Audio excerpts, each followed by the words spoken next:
Bonsoir à tous et bienvenue en direct sur KTV. Nous sommes le mercredi 11 mars et à la une de cette édition, le préfet annonce un plan de sortie de crise suite aux violences. En présence du recteur, des cadis, des parlementaires, LREM, du président du conseil départemental ou encore des représentants des forces de l'ordre, plusieurs mesures à court, moyen et long terme ont été annoncées. Le plan s'articule en 3 axes et implique autant les autorités que le citoyen lambda. Compte rendu dans ce sujet, signé Paul Arthur Avit et Leslie Vimenet. Tous les regards étaient ce matin rivés vers l'hémicycle du conseil départemental. En effet, le préfet a dévoilé le plan de sortie de crise suite aux violences.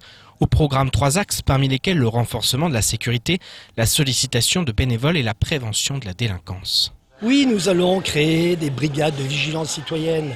Oui, nous allons recruter 600 bénévoles. Je suis sûr que nous les trouverons, des Mahorais qui veulent s'occuper de leur territoire, qui veulent ramener la sérénité dans leur commune. Oui, nous allons recruter 100 cadres qui vont diriger ces brigades de vigilance citoyenne. Oui, nous allons confier ça à des associations qui sont sur le terrain, qui connaissent mieux que quiconque le terrain.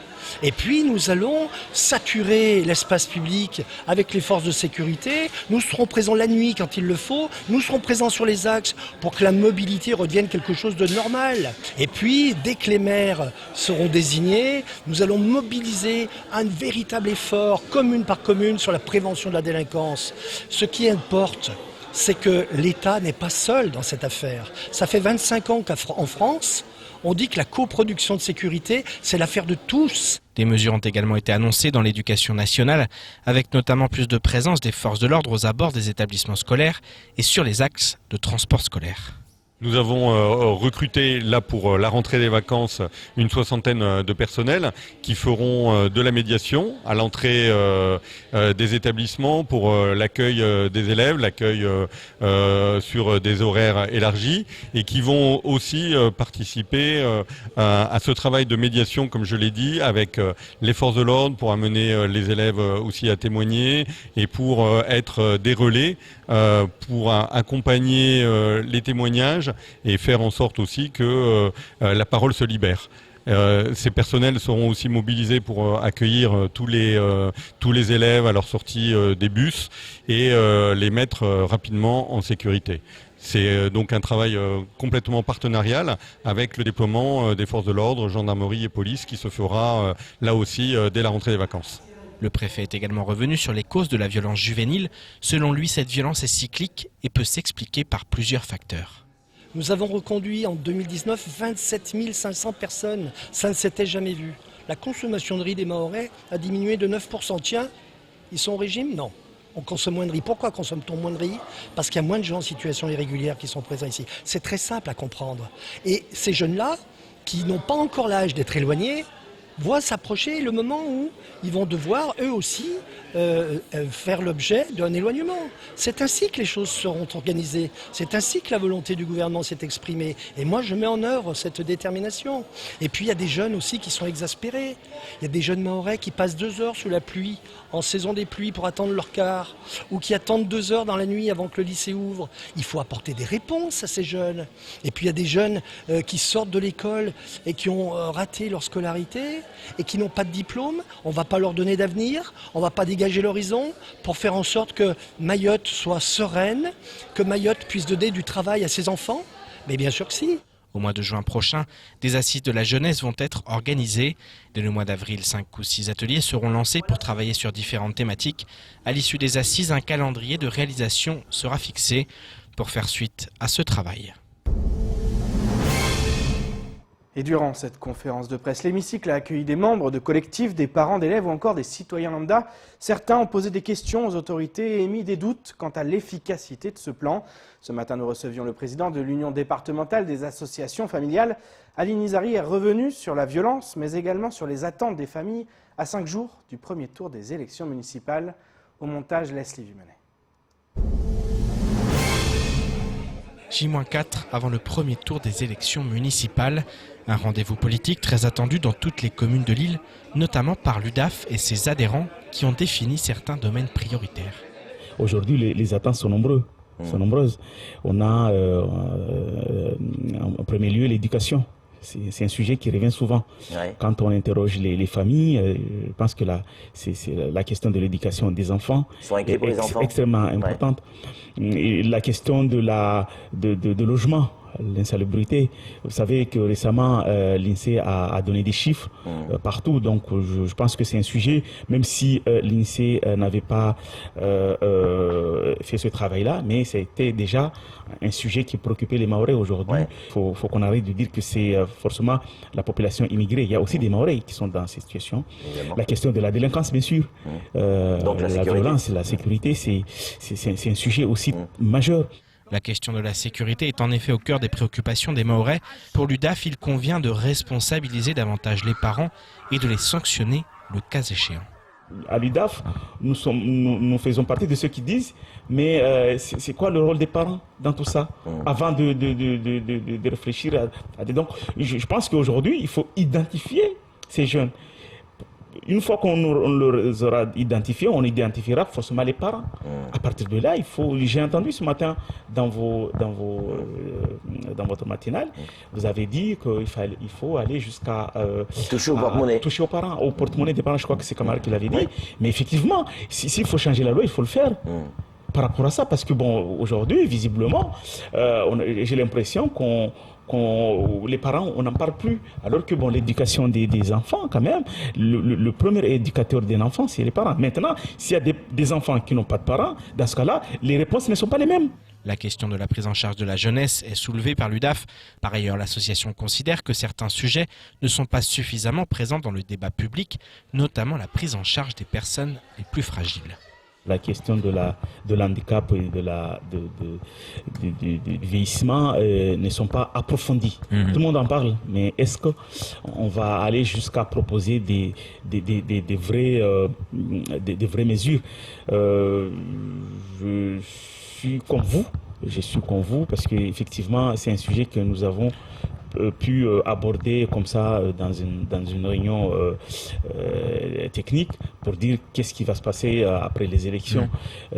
Sachant que aujourd'hui, là où on peut se consoler, c'est que dans toutes les communes, il y a quand même la mise en place des CCAS. Moi, j'aurais souhaité que les CCAS soient renforcés, que leur mission soit extrêmement renforcée, que les moyens alloués aux CCAS soient renforcés. À partir de là, on peut voir mieux par rapport à cette question de la prise en charge de la personne âgée et de la personne handicapée. Si l'UDAF se veut apolitique, elle sera très attentive aux résultats des élections municipales. Rendez-vous est pris ce dimanche. Et municipal, toujours dans votre 19h. Comme évoqué hier, le parti Les Républicains présente des candidats dans 13 des 17 communes de l'île. Néanmoins, de nombreux dissidents du parti sont également candidats. En effet, le groupe des sarkozystes a décidé de se présenter ou de soutenir des candidats qui ne sont pas investis par le parti Les Républicains. C'est le cas à Mamoudzou, mais également à Chiconi ou encore à Sada, en cause des investitures qui sont loin de faire l'unanimité. Écoutons plutôt Abdoullah Ariti au micro de Patrick Mian. On aurait pu le faire, on aurait pu travailler avec Amdil, mais j'aurais pu même moi-même personnellement être dans la liste de Amdil, mais comme je l'ai dit, je connais ma famille politique, je suis de Mtsapéré, et je pense qu'aujourd'hui la population de Mtsapéré a fait le choix de M. Eliassir, puisque ceux qui, à Mtsapéré, représentent les Républicains, je pense que la population de Mtsapéré leur a déjà donné leur chance et je pense qu'aujourd'hui, ils veulent passer à autre chose. Comme je l'ai toujours dit, nous avons toujours contesté les investisseurs tels qu'ils ont été donnés. Comment voulez-vous imaginer un instant que les Mahorais comprennent que les Républicains considèrent que Mme Anchia Bamana n'a pas les compétences pour diriger la commune de Sada.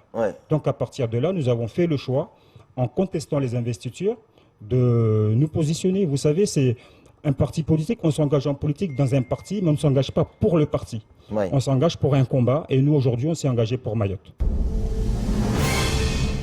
Et place maintenant aux invités de la rédaction. Ce soir, nous accueillons Thomas Raymond, organisateur du Battle of the Year France et international. À ses côtés, Malik, MC du Battle of the Year. Messieurs, bonsoir. Bonsoir. Bonsoir. Ravi de vous accueillir sur ce plateau. On a l'habitude, tous les ans, vous êtes là, vous êtes présents avec nous, surtout avec les danseurs. Je commence avec vous, Thomas.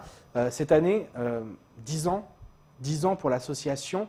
Et le thème, il est simple, c'est mettre en avant les danseurs parce que c'est avant tout eux qui font cette association. et qui ont fait grandir finalement la danse hip-hop et le hip-hop de manière générale à Mayotte. Oui, c'est 10 ans, 10 ans de cette aventure qui a commencé en 2009 avec pour la première fois des danseurs maoris qui étaient venus à la Réunion sur le Battle of the Year Réunion.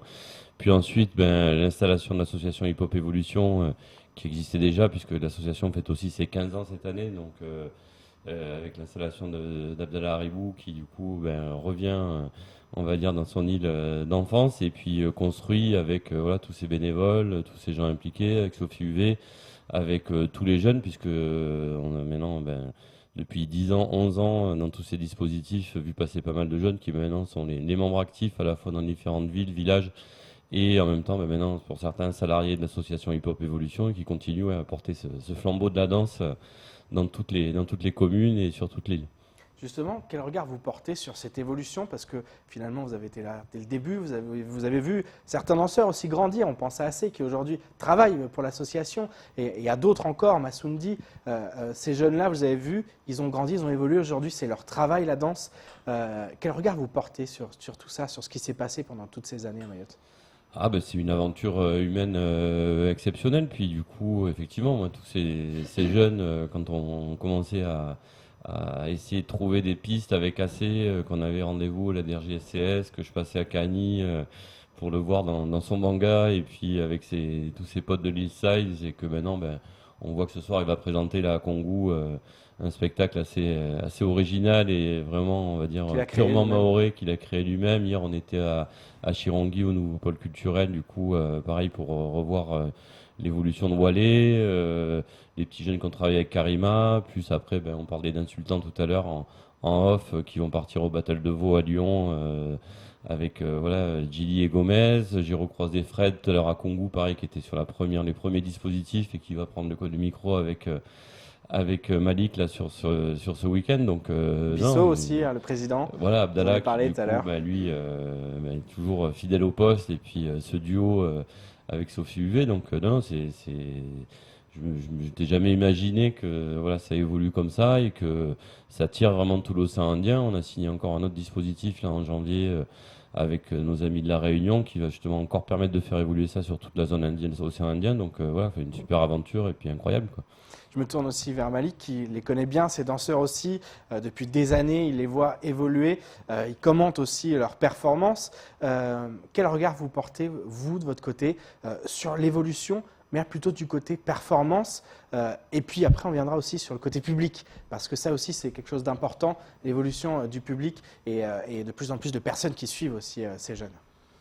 Alors, l'évolution des danseurs, elle est quand même phénoménale parce que depuis le début, moi je viens aussi depuis le début de l'aventure, je suis là depuis 10 ans. Et il y a toujours ces prouesses physiques qui, moi, m'impressionnent. Je suis toujours aussi impressionné de les voir. Et en fait, au plus on avance, au plus les jeunes qui vont grossir les rangs de ces crews sont de plus en plus petits. C'est des gamins. Hier, on faisait un Circle Vibes, donc voilà. Et j'étais impressionné de l'âge des gamins qui enchaînaient les figures, qui dansaient, voilà. Et on retrouve un peu de l'empreinte des grands frères, des Lil Style, des insultants, des gens qui sont venus aussi donner des stages ici. Je pense à Karima, je pense à Nassau, je pense à tous ces gens qui sont venus, qui sont passés donc par l'île de Mayotte et qui ont inculqué du savoir. Je pense aux Vagabonds également, qui ont inculqué donc du savoir et de la technique à ces jeunes danseurs. Et aujourd'hui, l'empreinte est là, le style est là, le flow est là. Voilà, Mayotte, c'est une grande histoire et ça va continuer, quoi. C'est vrai pendant souvent on a dit les danseurs de Mayotte, physiquement ils sont très très impressionnants sur les figures, mais il manque de danse. Et c'était ça aussi le gros travail qu'il a fallu mener et que vous avez vu aussi évoluer, parce que la notation c'est aussi ça. Et quand il faut se confronter, vous avez l'habitude de présenter partout en France, et vous voyez aussi les différences qu'il peut y avoir entre les territoires. C'était ça la lacune, ça c'est en train d'être comblé? C'est en train d'être comblé. Alors c'est en train d'être comblé, après il y a une nouvelle donne qui est arrivée, c'est qu'aujourd'hui, vous n'êtes pas sans savoir que le breakdance va être discipline olympique au prochain JO de 2024. Donc voilà. Donc voilà, mais ça ne nous empêche pas aussi de dire que le breakdance reste une danse, breakdance, donc voilà, reste une danse, et qu'aujourd'hui, il y a une grille de notation bien spécifique qu'auront le jury du Battle of the Year ce samedi, et dedans, on a ce qu'on appelle le flow, les top rock, les footwork, enfin tous ces gestes, tous ces mouvements qui font la danse, et puis surtout la musicalité. Cet après-midi, on était encore à un Circle Vibes, et on les a fait danser sur d'autres musiques que les musiques où ils ont l'habitude de danser. On leur a dit, faites attention, l'oreille, la musicalité, le break, c'est des performances, mais ça reste de la danse, très important. On parle aussi un mot du public, parce que c'est vrai que vous avez connu, vous aussi, à l'époque, la place de la République. Ça ne s'est pas toujours bien passé, mais il y a toujours une grande ferveur. Et on voit aussi que de plus en plus, il y a du public, des gens qui sont prêts aussi à payer. Et ça, c'est aussi quelque chose, parce que vous avez l'habitude dans les territoires de voir des gens qui payent. À Mayotte, il a fallu inculquer ça, mais c'est en train de venir. Et ça aussi, c'est une grande évolution, on imagine. Pareil, en 10 ans, il y a eu une grosse évolution. Alors oui, c'est vrai que sur la place, il y a eu un couac, et bon, voilà. Mais on s'est servi aussi de ce couac parce qu'on est passé en mode plus petite jauge. On est en intérieur, mais voilà, on a une billetterie. L'association Hip Hop Evolution a sa billetterie. Il y a un tarif d'entrée. Et comme vous dites, il y a des gens qui payent leur entrée. Et alors moi, qui suis sur scène, je vois le public en face de moi. Et c'est un tout public. Tout le monde, des mamans, des jeunes, des enfants, il y a tout le monde. C'est vraiment le public, moi, de ces battles-là, c'est vraiment le public le plus hétéroclite qui soit. Et c'est vraiment une bonne chose, et ça a vraiment évolué aussi avec le temps. Thomas, deux choses. D'abord, ce festival, parce que c'est pareil, là aussi, il y a eu beaucoup d'évolutions. Comment vous trouvez ce festival aujourd'hui par rapport aussi à ce qui peut se faire ailleurs? C'est un festival qui est riche, et qui accueille de plus en plus de personnes extérieures aussi par rapport à cet enrichissement et cette volonté aussi d'avoir un apport de ce qui se fait ailleurs. Je pense que là, on atteint des sommets cette année avec l'avenue de Paradoxal, avec son nouveau spectacle Queen Blood, qui sont quand même, avec à leur tête un co-directeur de centre chorégraphique national de Rennes. Donc des propositions multiples et variées, avec le travail qu'a fait Karima, avec la reprise du spectacle Évolution, qui est un spectacle mythique du break et de la danse hip-hop française.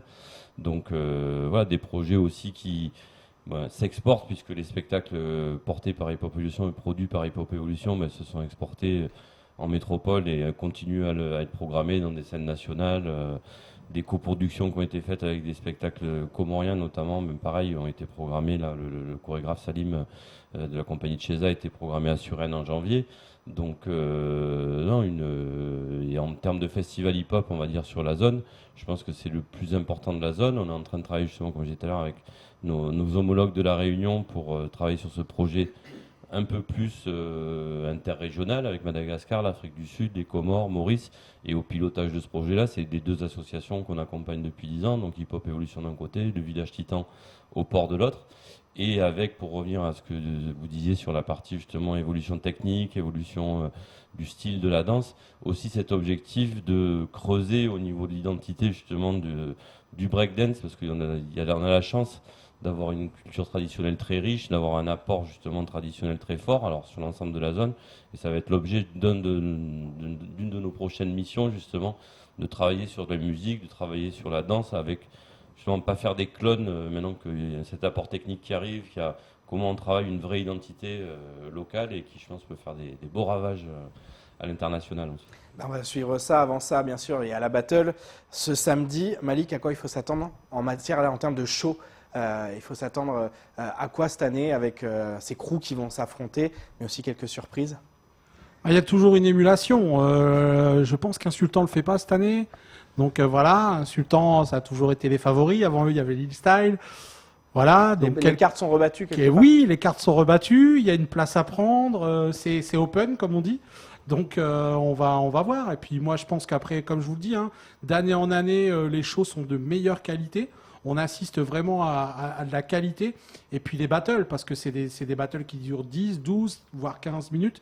Et faire un battle comme ça, donc c'est des 8 contre 8, c'est de la stratégie. Donc tout va être étudié pour ce samedi. Ce samedi, c'est le point d'orgue parce que le sésame, c'est d'aller à Montpellier, d'aller au Zénith le 9 mai prochain et d'aller représenter Mayotte le mieux possible. Avec vendredi aussi, bien sûr, les One-One. Avec les One-One et les Big Girls aussi, qui ne sont pas en reste, parce que les Big Girls, on a de la grosse qualité. Et vendredi, il va falloir être là nombreux parce que ça va être aussi énorme. Justement, un dernier mot. Le 8 mars, on a fêté les droits de la femme. Un dernier mot sur les big girls, justement. Ça aussi, c'est une grande fierté pour Hip Hop Evolution. J'imagine pour vous aussi, vous voyez cette évolution. Il y a de plus en plus de big girls dans les crews et ça se structure aussi. Il y a des barrières qui sont en train de sauter à ce niveau-là et j'imagine que c'est aussi une fierté. Ah bah oui, puis là cette année en plus c'est remplacé sous le signe de la femme parce que du coup on aura aussi la chance samedi d'avoir un show un peu surprise de Paradoxal, donc du crew de filles qui a présenté son spectacle samedi à Dembéni. Et tout ce travail avec les filles, justement, il a été initié vraiment il y a 2 ans. On a commencé avec Karima qui vient régulièrement, donc qui continue à faire ce travail-là. Et on voit qu'effectivement, il y a un engouement. Il y a une jury qui est la gagnante du Battle of the Year International 2019, qui vient du Chili, qui a présenté son spectacle aussi à Dembéni vendredi, qui est un modèle. On a fait des stages avec les filles. Donc, du coup, là, ça rentre dans les mœurs. On sent que maintenant, en plus, les familles sont OK pour que les filles viennent dans les dispositifs. Et puis, ça permet de mettre une mixité. Et puis, pour rebondir sur le reportage sur un peu la violence et les solutions à trouver, je pense que monsieur le préfet, vous avez des bons interlocuteurs avec Hip Hop Evolution et puis il faut s'en servir. Il travaille d'ailleurs, on pense à Congo actuellement. On est à Congo là ce soir, donc dans le cadre des dispositifs politiques de la ville. Donc il y a un super outil qu'il faut continuer à développer et puis effectivement qu'on va mettre en œuvre avec tous nos partenaires sur toute la zone. Donc, et puis les filles, c'est l'avenir de l'homme, donc il faut continuer. Merci beaucoup Thomas, Malik, et bien sûr on se donne rendez-vous ce samedi au gymnase de Cavani pour un show qui sera transmis comme chaque année en direct sur KTV. Messieurs, merci et à samedi. Merci. Merci beaucoup. Et il est temps de faire le tour du reste de l'actualité locale avec notamment l'école régionale de la mode ou encore les mesures à Mamoudzou contre le coronavirus. Au montage, Leslie Vimenet. Dans le cadre de la prévention contre l'épidémie de Covid-19, la ville de Mamoudzou a fait l'acquisition de 100 distributeurs de gel hydroalcoolique ainsi que d'une réserve de gel. Ces équipements sont actuellement installés dans les bâtiments communaux recevant du public, les établissements scolaires, les MJC, la médiathèque de Passamenti, l'hôtel de ville, les mairies annexes ou encore le point d'information jeunesse. Malgré l'absence de cas confirmés de coronavirus sur le territoire de Mayotte, la ville de Mamoudzou se prépare à l'arrivée potentielle du virus. Plusieurs réunions de préparation et de sensibilisation ont été menées au sein de la mairie en lien avec la CADEMA et l'ARS Mayotte. La commune invite la population à suivre les recommandations de l'ARS Mayotte et à appliquer dès à présent les gestes barrières, se laver les mains régulièrement, tousser ou éternuer dans son coude, saluer sans se serrer la main ou s'embrasser et utiliser des mouchoirs à usage unique. La prochaine conférence publique du CUFR aura lieu ce vendredi 13 mars à 12h30. L'université accueillera Laurence Rosier, linguiste, autrice et professeure de linguistique, de didactique et d'analyse du discours à l'Université libre de Bruxelles.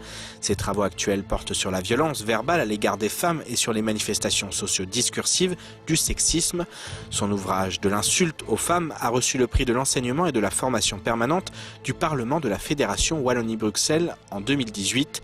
Elle interviendra vendredi sur le thème Galanterie, grivoiserie et goujaterie, une analyse de discours au prisme du genre. La galanterie et ses manifestations, ce sont des rapports sexués, politiques et historiques qui, à partir de l'urbanité, la séduction et les hiérarchies sociales, se sont réduits à des rapports sexistes de domination. Le goujat est-il une espèce en voie de disparition? Autant de questions qui seront posées. L'entrée est libre et ouverte à tous. L'école régionale des métiers de la mode au fil des îles a ouvert ses portes, une grande première à Mayotte portée par la Chambre des métiers de l'artisanat. L'établissement est financé par le programme européen transfrontalier Interreg 5 et compte bien s'appuyer sur son réseau régional de partenaires. L'heure est actuellement au concours afin de choisir les 9 Mahorais, 3 Malgaches et 3 Comoriens qui composeront cette toute première promotion. Les 15 heureux élus devront ensuite jongler entre cours théoriques et stages pratiques dans des ateliers de renom. Après Antananarivo et Moroni, le concours d'entrée a débuté ce mardi à Mamoudzou dans les locaux de l'URMA. Les résultats seront connus en fin de semaine. Par ailleurs, une partie du matériel haut de gamme de l'école est en cours d'acheminement dans le département. Des techniciens sont attendus dans les prochaines semaines pour son installation. Et Volcan pour clore ce journal. Dans le cadre des actions menées pour mieux comprendre le phénomène sismo-volcanique, de nouvelles expertises vont être conduites sur l'île par le Bureau de recherche géologique et minière. D'abord une étude de sismique réfraction baptisée REF Mahorais, ensuite une étude de magnétotellurique baptisée MAI-MT. Paul Arthur Avit est parti à la rencontre du directeur du BRGM pour en savoir plus sur ses missions. Reportage. C'est à la recherche de nouvelles informations sur les sous-sols de Mayotte que ces 2 missions s'inscrivent. La première, REF Mahor, va consister en 8 forages de 25 mètres de profondeur dans lesquels seront placées des charges explosives pour étudier la dispersion des ondes dans les différentes couches de terre. Ces tirs sismiques vont permettre d'envoyer une onde dans le sol qui va se propager, qui va se réfléchir, qui va revenir et qui va être captée par 80 géophones qui vont être placés donc sur une ligne entre, on va dire, Msamboro et Petite Terre et qui se prolonge en mer parce qu'on aura d'autres capteurs en mer pour récupérer ce signal. Donc ça va nous permettre effectivement d'avoir une meilleure connaissance des vitesses de propagation de ces ondes dans les sols et ça permettra au Révocima, là, au réseau de surveillance sismo-volcanique de Mayotte, de pouvoir améliorer leur système, leur modèle pour la localisation des séismes et leur profondeur. Une étude qui permettra de mieux comprendre les phénomènes liés au volcan au large de Mayotte. La deuxième mission, MAI-MT, consistera en l'étude des champs magnétiques émis par la Terre. On va faire des mesures sur 15 stations qui vont être réparties du nord au sud et aussi sur une ligne est-ouest. Des stations qui vont rester 4 jours en place. Alors c'est des capteurs, c'est pas intrusif, c'est des capteurs qui vont être posés au sol et qui vont mesurer ce champ magnétique et qui va nous permettre d'avoir une imagerie en profondeur du sous-sol mahorais.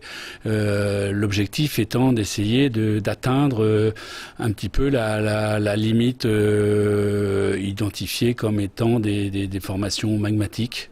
En effet, les formations volcaniques sont pour la plupart composées de métaux ferreux. Ceux-ci dégagent donc un champ magnétique. Ces missions permettront une meilleure connaissance des sous-sols mahorais et donc de mieux prévoir les évolutions du terrain en cas de mouvement géologique. Et c'est ainsi que s'achève cette édition. Merci de nous rester fidèles sur KTV. Vous retrouverez votre journal demain dès 19h pour tout connaître de l'actualité locale. Excellente soirée sur Kwesi.